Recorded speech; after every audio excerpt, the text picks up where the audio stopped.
नमस्कार, आप सभी का बहुत स्वागत है अटल टीवी पर। और एक बार फिर से हम चर्चा करेंगे लोकसभा चुनाव को लेकर के। उत्तर प्रदेश की कुछ ऐसी सीट जिन सीटों पर प्रत्याशियों की घोषणा होनी बाकी है, और भारतीय जनता पार्टी की कल कोर कमेटी की जो बैठक दिल्ली में हुई थी उसके बाद किन नामों के ऊपर चर्चाएं हुई हैं और किन नामों को लगभग फाइनल किया जा रहा है। देखिए, कल अभी हमने चर्चा की, हमने बात की बृजभूषण शरण सिंह की सीट को लेकर के, कैसरगंज की सीट को लेकर के। कैसरगंज के आसपास के जो लोग हैं या फिर उस क्षेत्र के जो लोग हैं वो कहीं ना कहीं टकटकी लगा करके बैठे हैं कि क्या इस बार बृजभूषण शरण सिंह को मौका मिलेगा या नहीं मिलेगा। और जो बातें निकलकर सामने आई थी और जिन बातों पर कल हमने आपको जानकारी दी थी कि हो सकता है बृजभूषण शरण सिंह को इस बार टिकट ना दिया जाए, कारण कई हो सकते हैं। एज का फैक्टर भी हो सकता है या फिर उनके अपने विवादों के भी फैक्टर हो सकते हैं। कहीं ना कहीं कल जब दिल्ली में भारतीय जनता पार्टी की जो बैठक हुई है कोर कमेटी की, उसमें भी इसी विषय पर चर्चा हुई कि आखिर कैसरगंज की सीट से प्रत्याशी किसे बनाया जाए। और हमने जिन नामों पर चर्चा कल की थी, कुछ उन्हीं नामों पर कोर कमेटी में भी चर्चाएं हुई हैं। बताया जा रहा है कि बृजभूषण शरण सिंह की पत्नी केतकी सिंह और उनके बेटे करण भूषण सिंह हैं। इन दोनों नामों पर कोर कमेटी में चर्चा हुई है, विचार विमर्श हुआ है, और शायद कैसरगंज की सीट से इस बार इन्हीं दोनों में से किसी को भारतीय जनता पार्टी प्रत्याशी बनाएगी। ऐसा अभी फाइनल नहीं हुआ है, कल बैठक में यह चर्चा हुई है। सूत्रों के अनुसार हमें भी ये जानकारी मिली है कि कहीं ना कहीं इन्हीं नामों पर चर्चा हुई है। तो अब ये देखना होगा कि जब लिस्ट आती है तो कब उन नामों पर फाइनल होकर के उन पर मुहर लगती है और वो नाम कौन से होते हैं। लेकिन जिन नामों पर चर्चा हुई वो ये नाम थे केतकी सिंह, जो कि बृजभूषण शरण सिंह की पत्नी है वो, और दूसरे उनके बेटे करण भूषण सिंह, जिनको लेकर के विचार विमर्श किया गया। तो मामला लगभग साफ है कि बृजभूषण शरण सिंह का जो इस बार टिकट है वो लगभग कट रहा है। अभी ये कंफर्म नहीं है। हालांकि अभी कुछ दिन पहले मुख्यमंत्री योगी आदित्यनाथ जब एक कार्यक्रम के दौरान कैसरगंज गए हुए थे तो वहां पर जो पोस्टर लगा था उसमें बृजभूषण शरण सिंह की तस्वीर नहीं थी, और इसको लेकर के भी काफी हो हल्ला मचा था। ये कहा जा रहा था कि बृजभूषण शरण सिंह का जो चेहरा है वो इस पोस्टर में नहीं है, और उस वजह से लगभग सबने अनुमान लगा लिया था कि बृजभूषण शरण सिंह इस बार लोकसभा का चुनाव बीजेपी के टिकट पे नहीं लड़ने वाले हैं। लेकिन जब हमने इस बारे में जानकारी की, मामला खंगाला, तो पता यह चला कि सूबे के मुखिया योगी आदित्यनाथ की तरफ से यह कहा गया था कि कार्यक्रम में जो जो मौजूद रहेगा उन्हीं की तस्वीर उस पोस्टर में रहेगी।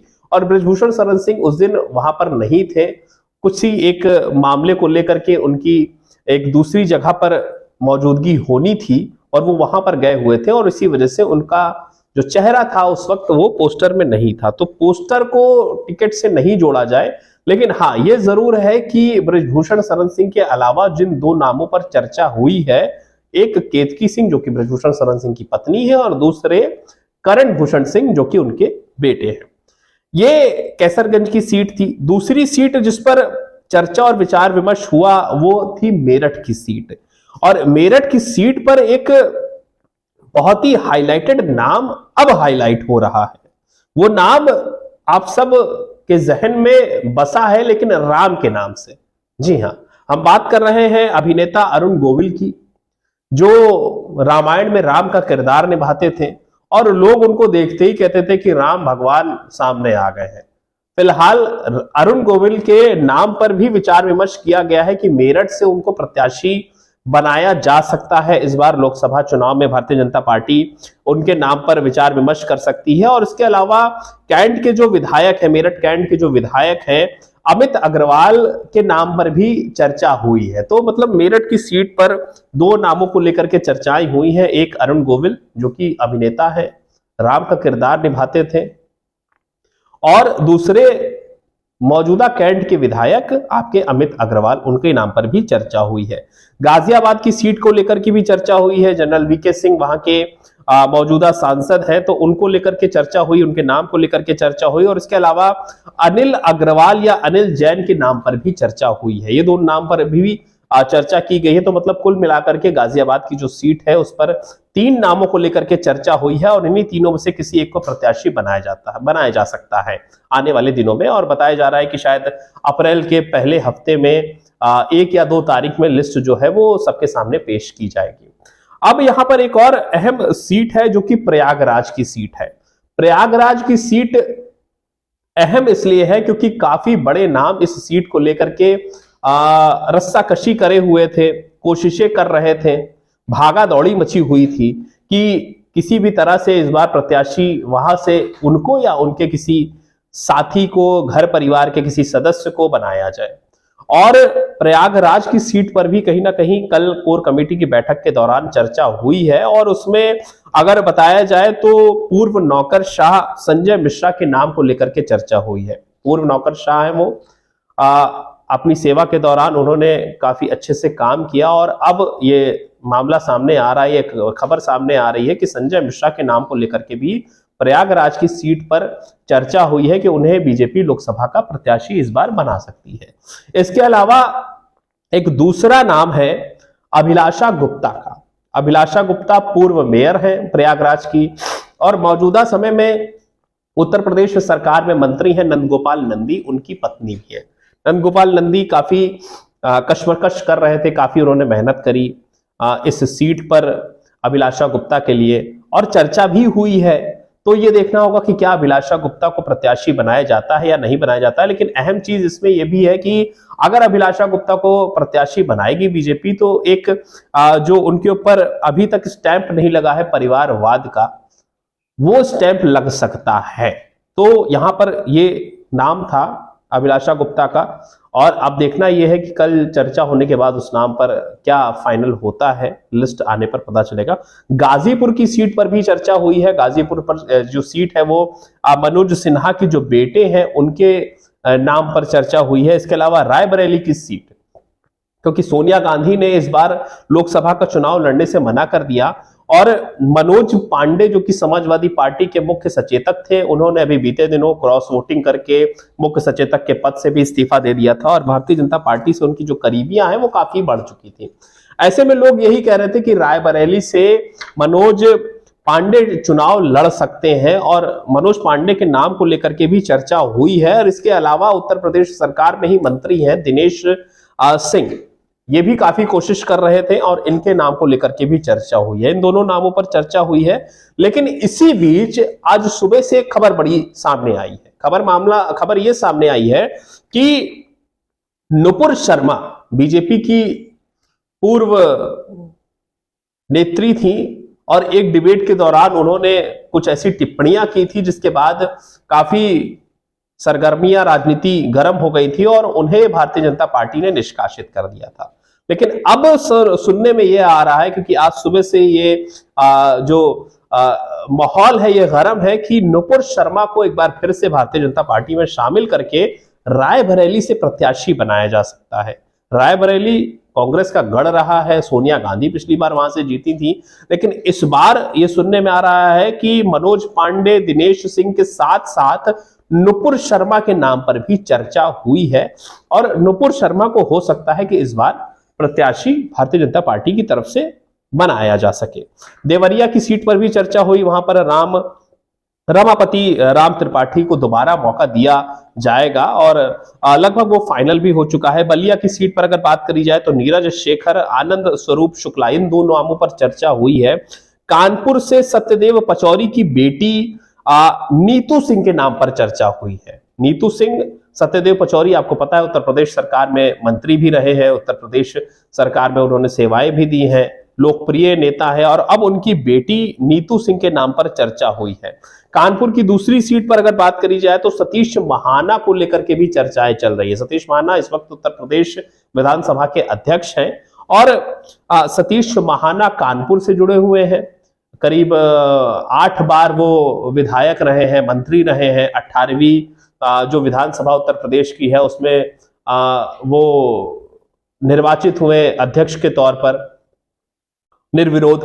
तो ये उनकी अपनी उपलब्धियां रही है, कानपुर के लोगों से उनका जुड़ाव रहा है, कानपुर में उनका बचपन बीता है।